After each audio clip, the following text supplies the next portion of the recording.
नमस्कार, खबर उत्तराखंड देख रहे हैं आप और मैं हूं आपके साथ ज्योति। चलिए शुरुआत करते हैं खबरों के विस्तार में। मुख्यमंत्री पुष्कर सिंह धामी ने अपने जन्मदिवस के अवसर पर टपकेश्वर महादेव मंदिर में पूजा अर्चना कर प्रदेश की खुशहाली और प्रदेशवासियों की सुख समृद्धि की कामना की। इस मौके पर सीएम धामी ने कहा कि प्रदेश इस समय प्राकृतिक आपदाओं से जूझ रहा है। सीएम ने कहा कि प्रधानमंत्री नरेंद्र मोदी के मार्गदर्शन में इस दशक को उत्तराखंड का दशक बनाने के लिए राज्य सरकार हर क्षेत्र में तेजी से काम कर रही है।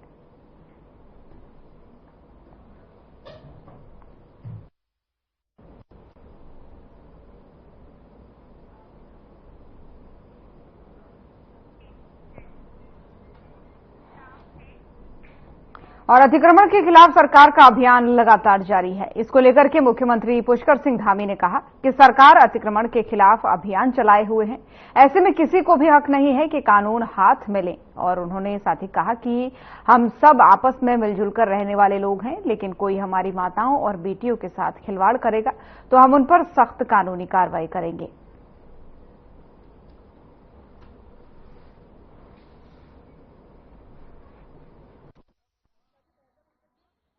देखिए, हमने अतिक्रमण के खिलाफ अभियान चलाया है और हमारा राज्य बहुत शांतिपूर्वक रहने वाले लोगों का राज्य है।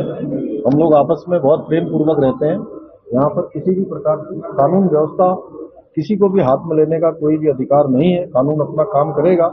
हाँ, ये जरूर है कि हमारी बहन है, हमारी बेटियां हैं, उनके जीवन के साथ, उनके भविष्य के साथ कोई भी खिलवाड़ न करे। उसके लिए हमने कहा है कि सख्ती से कानून काम करेगा।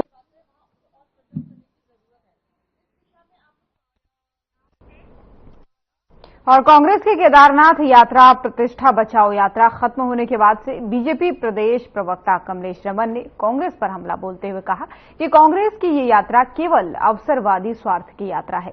कांग्रेस केदारनाथ यात्रा के बहाने अपनी पार्टी में चल रहे कलह को दूर करने की कोशिशों में जुटी। उन्होंने साथ ही कहा कि जिस तरीके से कांग्रेस की केदारनाथ यात्रा शुरू होने के बाद से उनकी यात्रा में रुकावटें आ रही थी, उसको देखते हुए लगता है कि बाबा केदार भी उनकी यात्रा से नाराज हैं।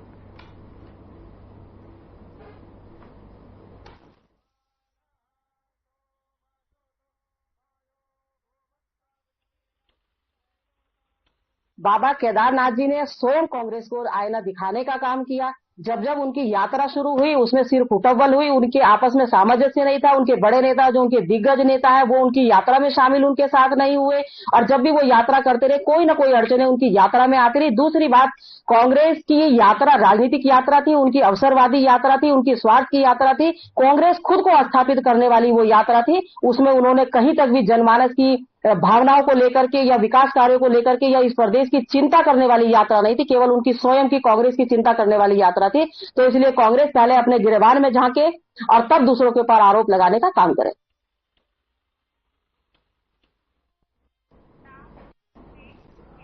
और हरिद्वार के रानीपुर मोड़ के पास से बालाजी ज्वेलर्स शोरूम पर डकैती वाले 2 बदमाशों के साथ पुलिस की मुठभेड़ हो गई है, जिसमें एक बदमाश जो है एनकाउंटर में ढेर हो गया। वहीं आपको बता दें कि हरिद्वार पुलिस की रविवार देर रात बहादुरगढ़ के धनौरी के पास बदमाशों के साथ मुठभेड़ हुई, जिसके बाद से एक बदमाश को गोली लगी। बदमाश को गंभीर हालत में अस्पताल लाया गया, जहां उसे डॉक्टरों ने मृत घोषित कर दिया। पुलिस के अनुसार बदमाश 2 थे, एक ढेर हो गया था और दूसरे बदमाश की तलाश की जा रही है। वहीं बदमाशों के कब्जे से पुलिस को ज्वेलर्स शोरूम में लूटा हुआ कुछ माल भी बरामद हुआ है।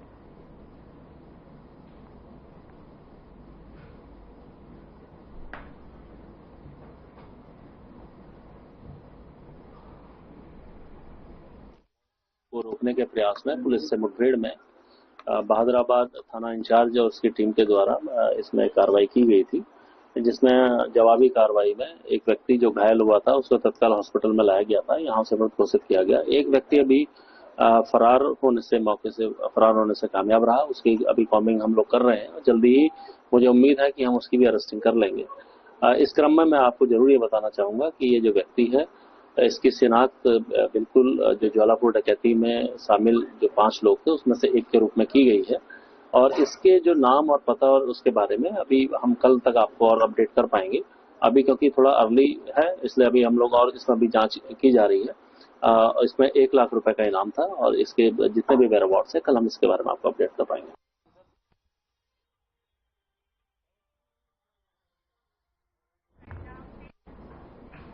और उधम सिंह नगर की किच्छा कोतवाली पुलिस ने चोरी की वारदात को अंजाम देने वाले 2 आरोपियों को दबोच लिया है।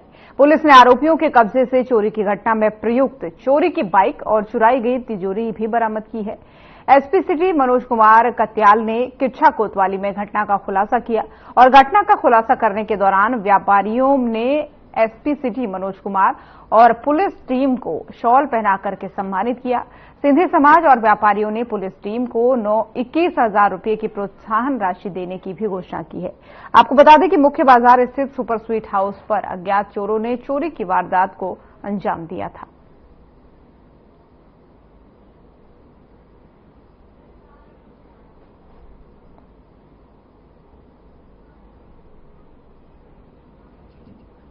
हमने सीसीटीवी से उनकी फुटेजेस के माध्यम से उन्हें शिनाख्त करने का प्रयास किया।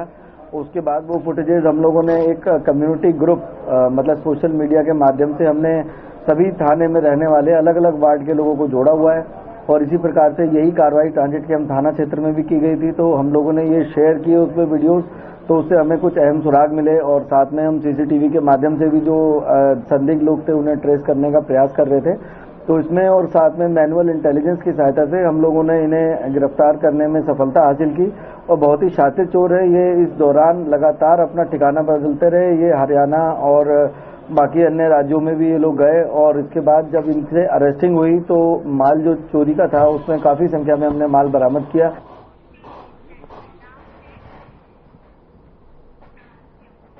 और रुद्रपुर कोतवाली पुलिस ने शहर में फर्जी ऐप के जरिए सामान खरीदकर दुकानदारों से धोखाधड़ी करने वाले गिरोह का पर्दाफाश किया है।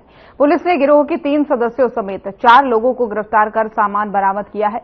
इसमें आपको बता दें कि सामान खरीदने वाला दुकानदार भी शामिल है।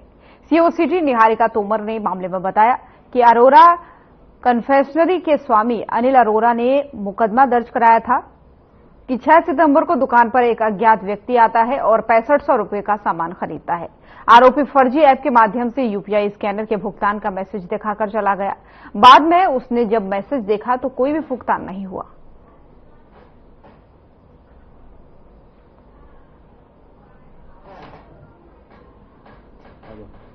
देखिए, मामला हमारे संज्ञान में आया था बाजार में, जिसमें हमें पता चला कि एक व्यक्ति द्वारा आकर सामान खरीदा गया था करीब 12-13 हजार का, लेकिन उसके द्वारा जो पेमेंट दिखाई गई थी वो पेमेंट हुई नहीं थी, दूसरी क्यूआर कोड द्वारा पेमेंट की गई।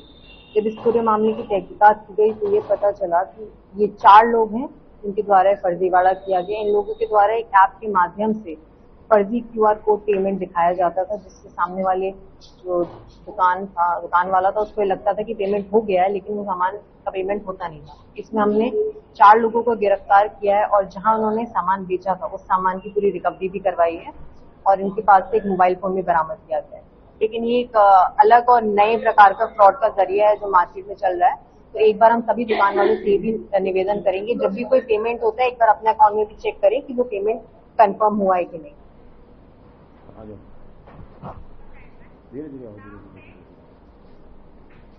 भूस्खलन के चलते कैलाश यात्रा मार्ग में अलग अलग स्थानों पर फंसे अधिकांश यात्रियों का हेलीकॉप्टर के जरिए सुरक्षित रेस्क्यू कर लिया गया है।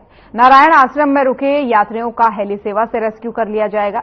मुख्यमंत्री पुष्कर सिंह धामी ने स्वयं इस रेस्क्यू अभियान की निगरानी की है और यात्रियों की सकुशल उन्हें निकालने के लिए युद्ध स्तर पर अभियान चलाने के निर्देश दिए हैं। रेस्क्यू अभियान के सफल संचालन पर मुख्यमंत्री ने जिलाधिकारी पिथौरागढ़, एसएसपी पिथौरागढ़ के साथ ही एनडीआरएफ, एसएसबी और सिविल एविएशन की टीम की प्रशंसा की है। इस मौके पर मुख्यमंत्री ने कहा कि यात्रियों की सुरक्षा सरकार की सर्वोच्च प्राथमिकता है।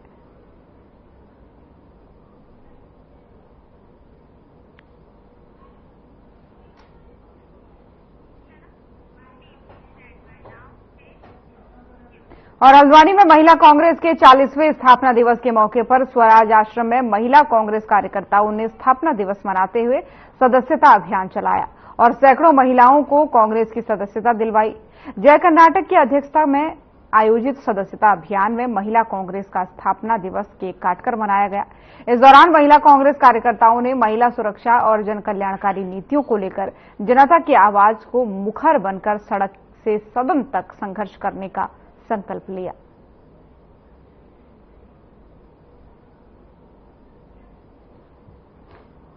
पहला स्थापना दिवस यहाँ पे है।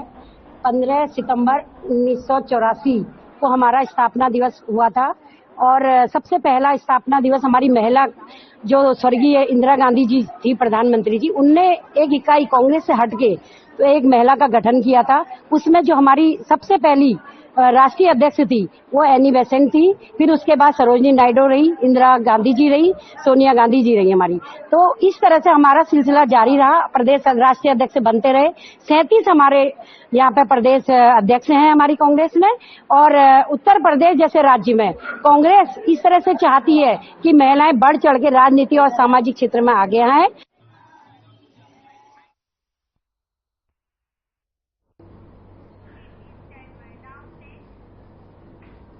और उधमसिंह नगर के पुलभट्टा थाना पुलिस ने नशा तस्करों के खिलाफ कार्रवाई करते हुए बड़ी सफलता हासिल की है। थाना पुलिस ने चेकिंग के दौरान उत्तराखंड उत्तर प्रदेश बॉर्डर के बहेड़ी रोड से एक कार में गांजा तस्करी कर रहे 2 आरोपियों को गिरफ्तार किया है। पुलिस ने आरोपियों के कब्जे से लगभग 48 किलो गांजा बरामद किया है। वहीं उधमसिंह नगर के एसएसपी मणिकांत मिश्रा ने खुलासा करते हुए बताया कि पुलिस के द्वारा आरोपियों के कब्जे से एक कार भी बरामद की गई है जिसमें गांजे की तस्करी की जा रही है। गिरफ्तार आरोपियों पर इससे पहले भी अलग अलग घटनाओं के मुकदमे दर्ज हैं।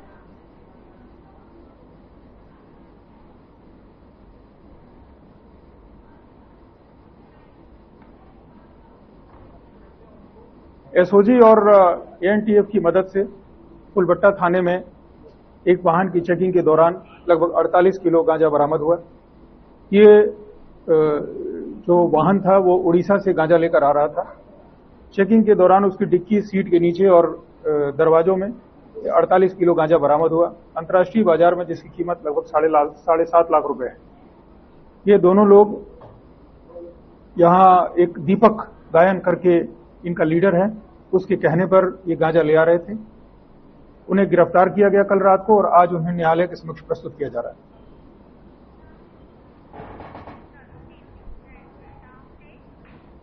और विश्व प्रसिद्ध पिरान कलियर के साबिर पाक का 756वां उर्स चल रहा है, जिसमें शामिल होने के लिए देश विदेश से लाखों की संख्या में जायरीन पहुंच रहे हैं। साबिर पाक के सालाना उर्स में पाकिस्तान के भी जायरीन हर साल जियारत करने आते हैं और इस साल भी 81 पाकिस्तानी जायरीनों का जत्था रविवार सुबह रुड़की रेलवे स्टेशन पहुंचा, जहां कड़ी सुरक्षा के बीच पाकिस्तानी जायरीनों को रोडवेज की बसों में बैठा करके पिरान कलियर ले जाया गया। और इस दौरान आपको बता दें कि सुरक्षा के कड़े इंतजाम देखने को मिले। बताया गया है कि वीजा के लिए 132 पाकिस्तानी लोगों ने अप्लाई किया था, लेकिन उनमें से 81 को ही जियारत का मौका मिल पाया।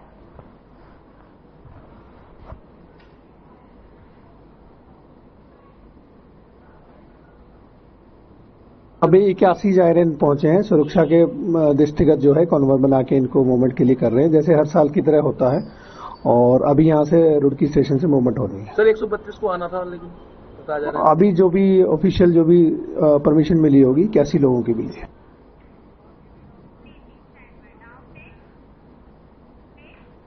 और चारधाम यात्रा में मौसम बड़ी ही बाधा बन रहा है। बीते कल से प्रदेश में लगातार हो रही बारिश से केदारनाथ यात्रा पर काफी असर पड़ा है। बद्री केदार मंदिर समिति के अध्यक्ष अजेंद्र अजय ने कहा मामले में कि बीते दिनों केदारनाथ में जो आपदा आई थी उसके बाद पैदल मार्ग पूरी तरह से ध्वस्त हो चुका था, जिसे प्रदेश सरकार के द्वारा सही कर दिया गया था।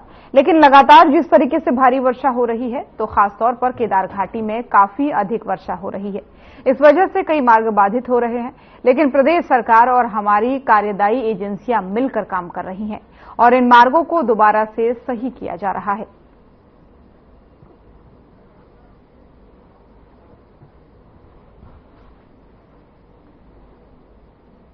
कि विगत 31 जुलाई को जो केदारनाथ घाटी में जो अतिवृष्टि हुई थी उसके कारण जो पैदल मार्ग और मोटर मार्ग क्षतिग्रस्त हो गया था, कई स्थानों पर पूरी तरीके से वॉश आउट हो गया था। प्रदेश सरकार के स्तर से बहुत युद्ध स्तर पर और जो हमारी कार्यदायी एजेंसियां उन्होंने बहुत त्वरित गति से कार्य करके उनको संपादित कर दिया था, मार्ग सुचारू कर दिए गए थे। लेकिन आप जानते हैं कि जैसे वर्तमान में भी बहुत वर्षा पर्वतीय क्षेत्रों में हो रही है, मैदानी क्षेत्रों में भी हो रही है, लेकिन पर्वतीय क्षेत्रों में काफी वर्षा हो रही है और केदार घाटी में खास करके काफी वर्षा हो रही है। उसके कारण से जो पैदल मार्ग है या मोटर मार्ग है वो स्थान स्थान पर बाधित हो रहे हैं, लेकिन प्रदेश सरकार और जो हमारी कार्यदायी एजेंसियां हैं वो निरंतर कार्य कर रही है और मार्गों को सुचारू बना रही है।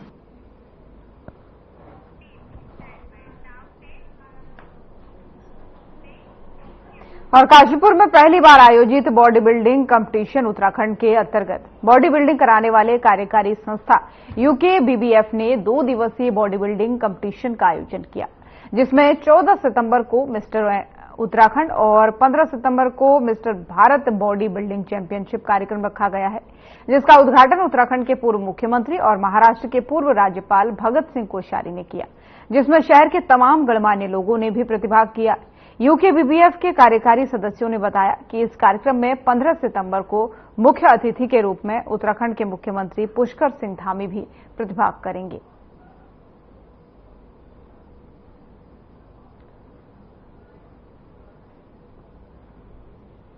ये बॉडी बिल्डिंग का कंपटीशन किया जा रहा है मिस्टर इंडिया, और इस को के लिए और उनको बताया गया, आपने जो करने के लिए हमारा कराया था हमारा 2 दिन का है। आज मिस्टर उत्तराखंड के लिए है और कल को मिस्टर इंडिया के लिए। 15 तारीख को कल को यानी पूरे भारत का है, पूरे भारत के बच्चे आएंगे और आज उत्तराखंड के लिए है, उत्तराखंड के ही इंडिया आएंगे। एक ऐतिहासिक शहर है, इस ऐतिहासिक शहर का नाम चीनी यात्री हुएनसांग ने भी लिया है, तो ये समझ में जा सकता है कि इस जगह का कितना बड़ा महत्व है। और यहाँ हमारे देवभूमि बॉडी बिल्डिंग एवं जन कल्याण समिति ने अनेक वर्षों से बॉडी बिल्डिंग का यहाँ पर कंपटीशन शुरू किया है और आज उन्होंने मिस्टर उत्तराखंड का यहाँ पर चयन करना है। यहाँ काफी लोग आए हैं। ये भारत के लिए, विशेष करके हमारे उत्तराखंड के लिए एक बहुत ही अच्छा प्रयास है और मेरा विश्वास है कि हमारी समिति इस प्रकार के आयोजनों से हमारे नौजवानों को बॉडी बिल्डिंग के लिए, अपने स्वस्थ शरीर के लिए, अपने शरीर में और कठोर बनाने के लिए इस प्रकार में प्रोत्साहन देगी।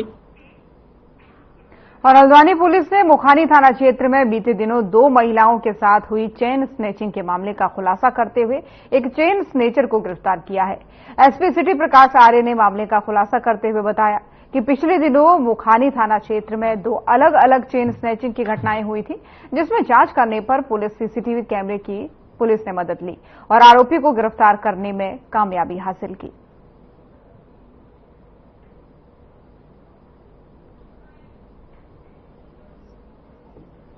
थाने के अंतर्गत 2 चेन स्नैचिंग की घटनाएं हुई थी। काफी प्रयास करने के बाद भी हम इसको ट्रेस नहीं कर पा रहे थे, क्योंकि ये अभियुक्त हल्द्वानी में ही रह रहा था। ये अभियुक्त आर्मी रिटायर्ड है 2022 में, और शेयर मार्केट में पैसा लगाने के कारण ये कंगाल हो गया था, तो इस तरह से इसने इन घटनाओं को अंजाम देना शुरू कर दिया था। और इसके पास से 2 सोने की चेन भी बरामद हुई हैं और एक स्कूटी भी बरामद हुई। अकेला था या कोई साथी भी है? नहीं, अकेला ही था, और ये विग भी लगाता था और मास्क का यूज करता था। चूंकि ये पहाड़ी भाषा बोलता था, इसलिए महिलाओं को मतलब आसानी से रास्ता पूछने के बहाने ये अभी तक नहीं मिला, लेकिन अन्य जनपदों में तलाशा जा रहा है।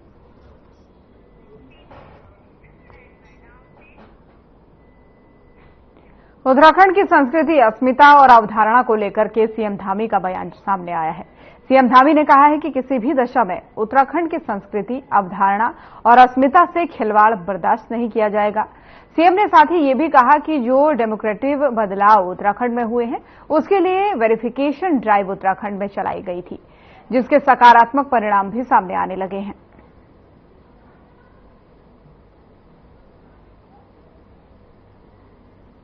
मूल विषय ये है कि राज्य का जो हमारा यहाँ का मूल स्वरूप है, तो यहाँ का एक हमारा राज्य की अवधारणा है, वो अवधारणा बनी रहनी चाहिए।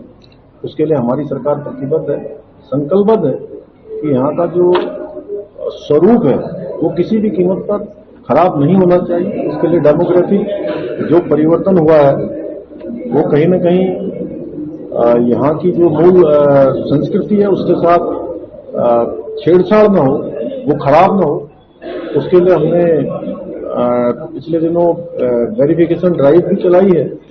उसको हम और सख्ती से चलाएंगे, उसके परिणाम भी सकारात्मक रूप से देखने को मिल रहे हैं और ये अभियान हमारा और आगे चलेगा। और देहरादून में उत्तराखंड प्रीमियर लीग शुरू हो गई है। सीएम धामी ने यूपीएल का शुभारंभ किया है। लीग के पहले दिन ही Rajiv Gandhi cricket stadium cricket प्रेमियों से खचाखच भरा रहा। आपको बताएं कि इस मौके पर बॉलीवुड सिंगर बी प्राक ने शानदार प्रस्तुति दी। और ये भी बता दें कि उत्तराखंड प्रीमियर लीग 22 सितंबर को समाप्त होगा, जिसमें 5 पुरुष और 3 महिला टीम यानी कुल 8 टीमें भाग ले रही हैं। लीग की ओपनिंग सेरेमनी में सीएम धामी, खेल मंत्री रेखा आर्या, कैबिनेट मंत्री गणेश जोशी, पूर्व मुख्यमंत्री त्रिवेंद्र सिंह रावत मौजूद रहे। इसके अलावा बीजेपी सांसद मनोज तिवारी और अभिनेता सोनू सूद ने भी इस कार्यक्रम में शिरकत की।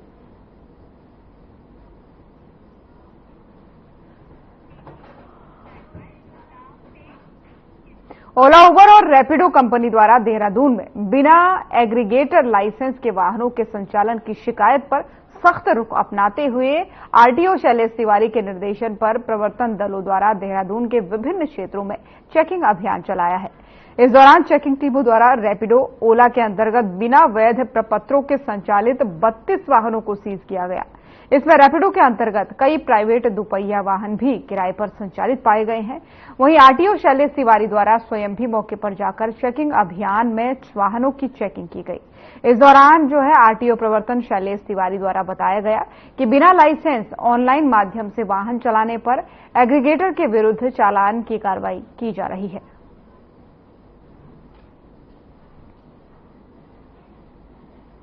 जो एग्रीगेटर होते हैं, डिजिटल मार्केट प्लेस होते हैं, ये ऐप बेस्ड कंपनियां हैं, जैसे ओला, उबर है, रैपिडो है, ऐसी कंपनियां हैं जिन्होंने यहाँ रजिस्ट्रेशन मतलब लाइसेंस नहीं लिया है उत्तराखंड का और यहाँ संचालन कर रहे हैं, उनके खिलाफ हमने कार्रवाई की है।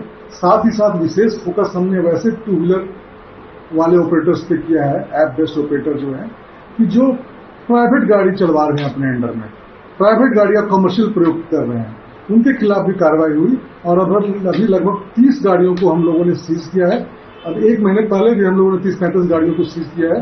तो काफी हमारा विशेष फोकस अभी चल रहा है कि नियमानुसार इनका संचालन हो, क्योंकि इनका अगर नियमानुसार नहीं काम करेंगे तो जो अन्य लोग हैं जो कमर्शियल गाड़ियों का प्रयोग करते हैं उनके ऊपर दुष्प्रभाव पड़े। जसपुर नगर क्षेत्र में गणेश चतुर्थी पर घर घर जाकर के जगह जगह मंदिरों में रिद्धि सिद्धि के दाता गणेश भगवान की मूर्ति की स्थापना की गई। भूप सिंह के राधाकृष्ण दीर मोहम्मद गुजरियांत शिव मंदिर, जोशियान मंदिर के गणेश स्थापना के 9 दिवसीय कार्यक्रम के बाद श्रद्धालुओं ने भगवान गणेश की प्रतिमा की स्थापना के उपरांत मंदिरों में पूजा अर्चना कर विसर्जन यात्रा से पहले आचार्य धर्मेंद्र शास्त्री के सुख शांति के लिए हवन यज्ञ कर आरती की। हवन यज्ञ करने के उपरांत गणेश की मूर्ति विसर्जन शोभा यात्रा बड़े ही हर्षोल्लास के साथ और धूमधाम से बैंड वाले ढोल नगाड़ों के साथ शोभा यात्रा निकाली गई। धूमधाम से विसर्जन का प्रोग्राम हम लोग हवन पूजन संपन्न होने के बाद हम सभी लोग गिरजा के प्रस्थान करने के लिए नगर भ्रमण करते हुए सभी भक्तों के कल्याण हेतु, नगर वासियों के कल्याण हेतु गणेश जी के विसर्जन के लिए हम लोग सभी भक्तों से कामना करने के लिए गिरजा के प्रस्थान कर रहे हैं। बोले गणेश मंगल भगवान की।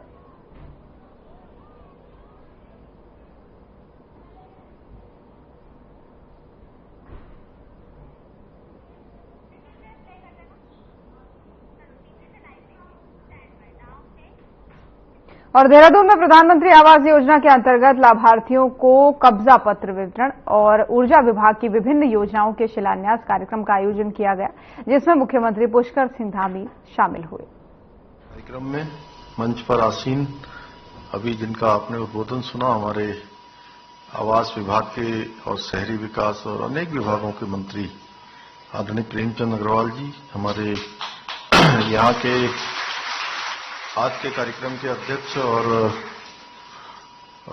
मसूरी विधानसभा जो कि जिसके अंतर्गत ये आज कार्यक्रम यहाँ पर संपन्न हो रहा है, उत्तराखंड सरकार के कैबिनेट मंत्री आदरणीय गणेश जोशी जी, हमारी खेल समेत अनेक विभागों की मंत्री के नाते जिनका मातृशक्ति के उत्थान के लिए लगातार प्रयास रहता है, कैबिनेट मंत्री आदरणीय रेखा आर्य जी,